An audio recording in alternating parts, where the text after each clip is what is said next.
কারিনা কায়সার মর্তুমা, তার ব্যাপারে যদি কেউ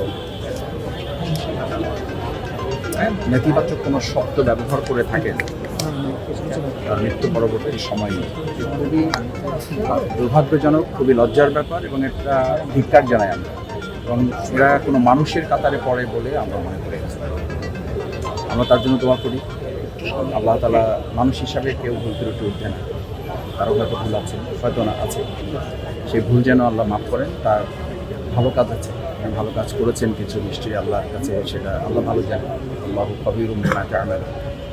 আমরা চাই আল্লাহ তাআলা সেই ভালো কাজগুলো কবুল করে মানুষ হিসাবে তার যে ভুলগুলো আছে সেই ভুলগুলো মাফ করে তাকে আল্লাহ যেন জান্নাত নসিব করেন। তা এই মৃত্যুর আগেও কি সে কিন্তু সাইবার বুলিংয়ের শিকার হয়েছিল? এটা বাংলাদেশের জন্য বলা যায় এখন একটা মহামারী এবং দুরারোগ্য ব্যাধিতে পরিণত হয়েছে। সোশ্যাল মিডিয়া মানুষের কল্যাণের জন্য, এটা আমরা লক্ষ্য করি।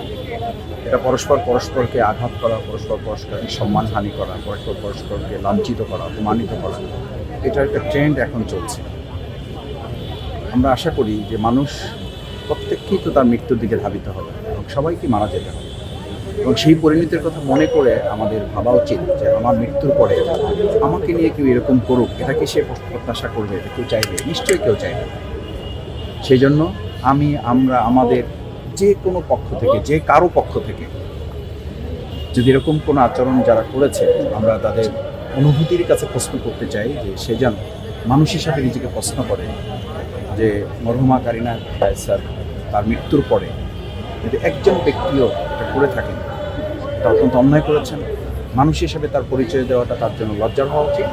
একটা পশু দেখবেন, একটা পশু মারা যাওয়ার পরে আর একটা পশু এসে সহযোগিতা করে, সেখানে একজন মানুষ মৃত্যুর পরে তার যত অন্যায় থাকুক সেটা ভুলে গিয়ে আমাদের বিশেষ করে জুলাই যোদ্ধা হিসাবে তিনি যে অন্যায়ের বিরুদ্ধে, ফ্যাসিস্টের বিরুদ্ধে এবং একটা জালিমের বিরুদ্ধে অন্যায় করার জন্য রাস্তায় সাধারণ মানুষের পাশে। আপনারা জানেন যে বাংলাদেশের ইতিহাসে স্বাধীনতা যুদ্ধের পর আমরা স্বাধীনতা যুদ্ধ দেখি নাই, আমি শুনেছি, সেই যুদ্ধেও সকল শ্রেণী পেশার মানুষ অংশগ্রহণ করেছে। যেমন এই যুদ্ধেও কিন্তু সকল শ্রেণী পেশার জুলাই যোদ্ধা মরহুমা কারিনা কায়সারের জানাজায় আমি হাজির হওয়ার জন্য এসেছি। আমাদের কিংবদন্তি ফুটবলার, সাবেক অধিনায়ক কায়সার হামিদ ভাই এত ভালো মানুষ।